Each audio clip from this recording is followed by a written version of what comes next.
Bilal bin Rabah adalah orang berkulit hitam dari Habsyah yang memeluk agama Islam saat masih menjadi budak. Bilal termasuk orang yang mengalami kejamnya perbudakan. Ia memiliki postur tubuh yang kurus dengan rambut yang tebal. Abu Bakar yang mengetahui bahwa Bilal terus-menerus disiksa oleh majikannya bermaksud ingin membebaskannya. Suatu hari Abu Bakar menemui Bilal di bawah terik sinar matahari karena sedang mendapatkan hukuman dari majikannya yang bernama Umayyah. Bilal diikat dan dijemur menghadap matahari di tengah padang pasir yang sangat panas. Bahkan dadanya pun ditindih dengan batu yang cukup besar sehingga nafasnya menjadi sesak. Abu Bakar segera mengajukan penawaran kepada Umayyah untuk membeli Bilal. Umayyah yang cukup terkejut malah menaikkan harganya berlipat ganda.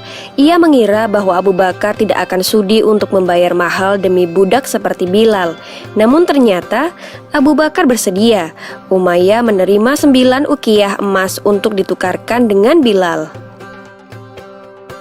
Umayyah berkata kepada Abu Bakar, "Sebenarnya jika engkau menawar sampai 1 uqiyah pun, maka aku tidak akan ragu untuk menjualnya." Abu Bakar membalas, "Seandainya engkau memberi tawaran sampai 100 uqiyah, maka aku tidak akan ragu untuk membelinya."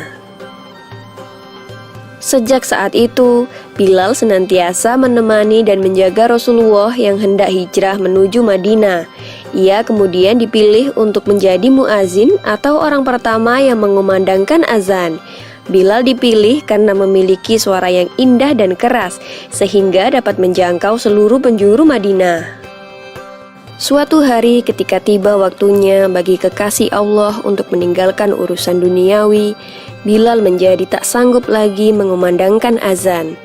Setiap sampai pada kalimat, "Aku bersaksi bahwa Muhammad adalah utusan Allah," ia langsung menangis terseduh-seduh.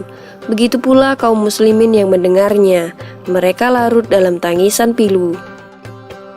Oleh karena itu, Bilal memohon kepada Abu Bakar agar diperkenankan untuk tidak mengumandangkan azan lagi.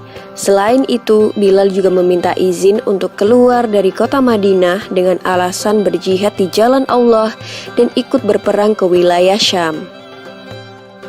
Setelah sekian lama Bilal tak kembali untuk mengunjungi Madinah, pada suatu malam Rasulullah hadir dalam mimpinya.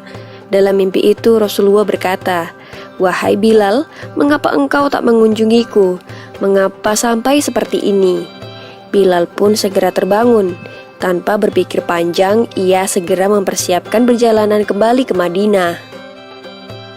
Setibanya di Raudah, Bilal menangis dan melepas rasa rindunya.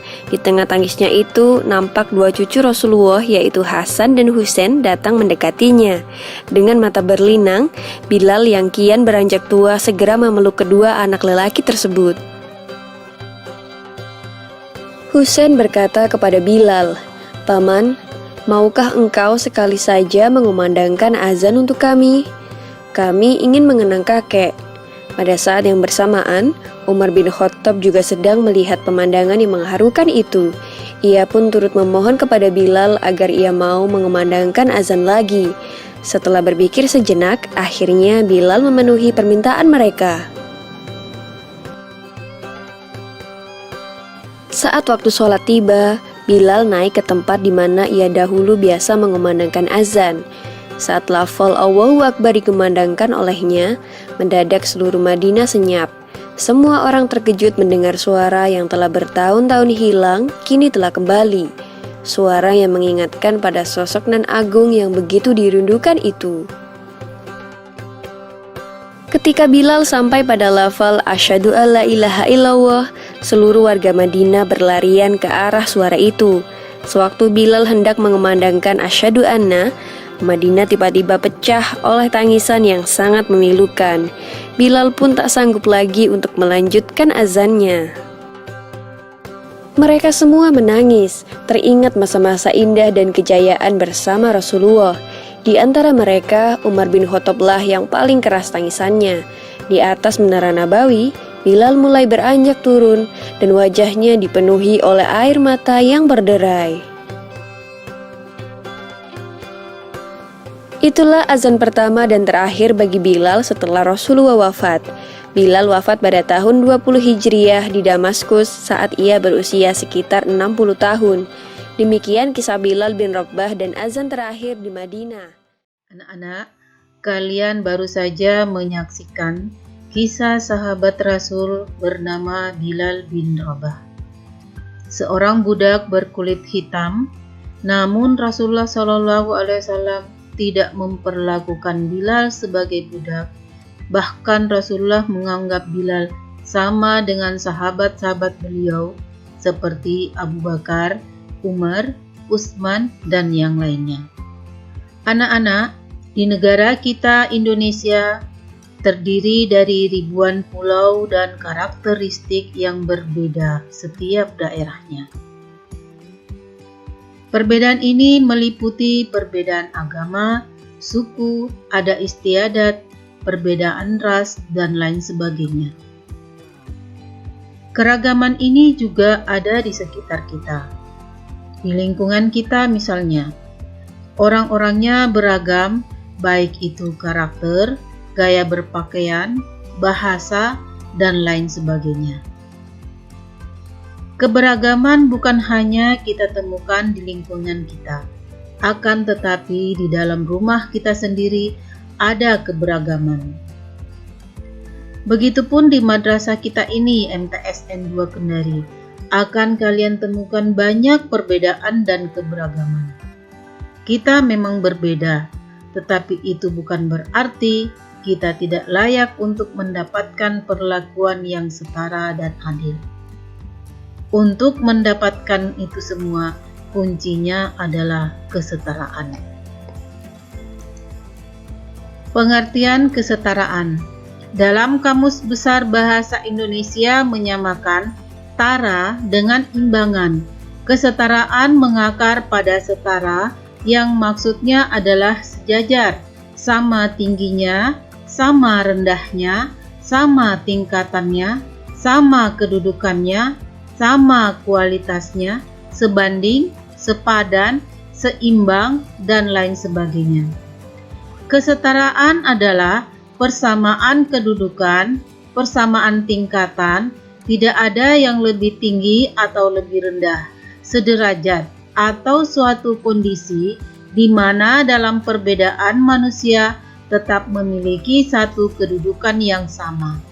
Kesetaraan disebut juga dengan kesederajatan. Tujuan kesetaraan agar setiap orang memperoleh perlakuan yang sama dan adil dalam masyarakat.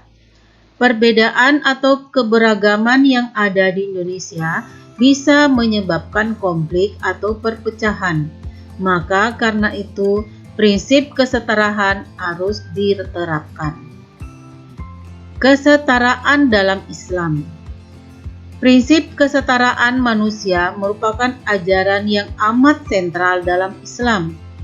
Kesetaraan melihat manusia sebagai makhluk ciptaan Allah Subhanahu wa Ta'ala yang memiliki derajat yang sama dan tidak terpengaruh oleh status seseorang seperti ras dan suku, kekayaan, atau besarnya kekuasaan yang dimiliki oleh suatu individu. Prinsip ini dikemukakan dengan sangat jelas dalam Al-Quran dan hadis Nabi SAW. Di antaranya adalah Quran Surah Al-Hujurat ayat 13. A'udzu billahi minasy syaithanir rajim. Ya ayyuhan nasu inna khalaqnakum min dzakarin wa untha وَجَعَلْنَاكُمْ شُعُوبًا وَقَبَائِلَ لِتَعَارَفُوا إِنَّ أَكْرَمَكُمْ عِندَ اللَّهِ أَتْقَاكُمْ إِنَّ اللَّهَ عَلِيمٌ خَبِيرٌ إن الله لا ينظر إلى صوركم ولا أجسامكم ولكن ينظر إلى قلوبكم وأعمالكم.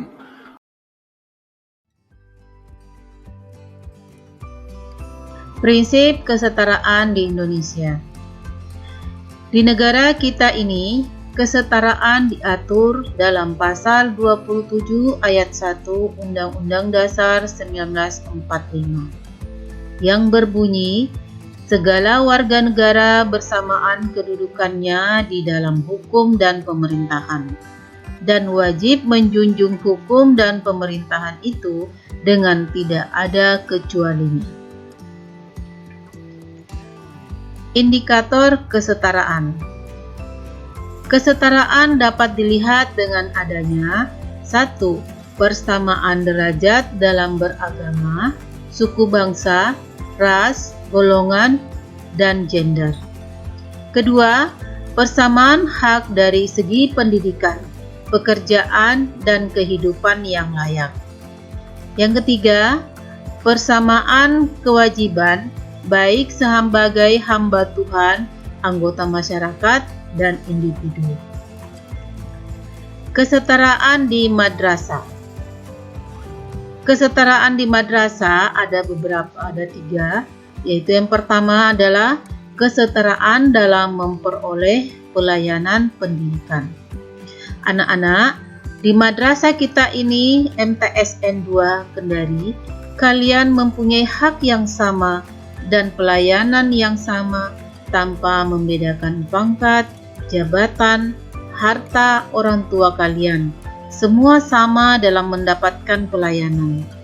Begitupun dalam pembelajaran tidak ada perbedaan di antara kalian. Yang kedua, kesetaraan dalam memanfaatkan fasilitas madrasah. Di madrasah ini, semua dapat menggunakan fasilitas yang ada, seperti perpustakaan, laboratorium, UKS, dan lain sebagainya. Yang ketiga adalah kesetaraan dalam penerapan tata tertib madrasah. Begitu juga dengan tata tertib madrasah, tidak ada perbedaan perlakuan terhadap satu sama lainnya. Semua siswa sama dalam penerapannya.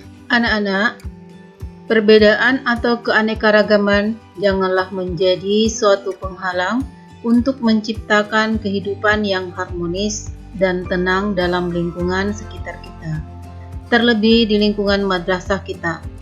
Nenek dan kakek moyang kita sudah berjuang dengan sangat keras untuk mempersatukan bangsa Indonesia, dan kita sebagai penerusnya harus menjaga dan mempertahankannya dengan memiliki sikap toleran yang tinggi dan saling ramah terhadap satu dengan yang lainnya.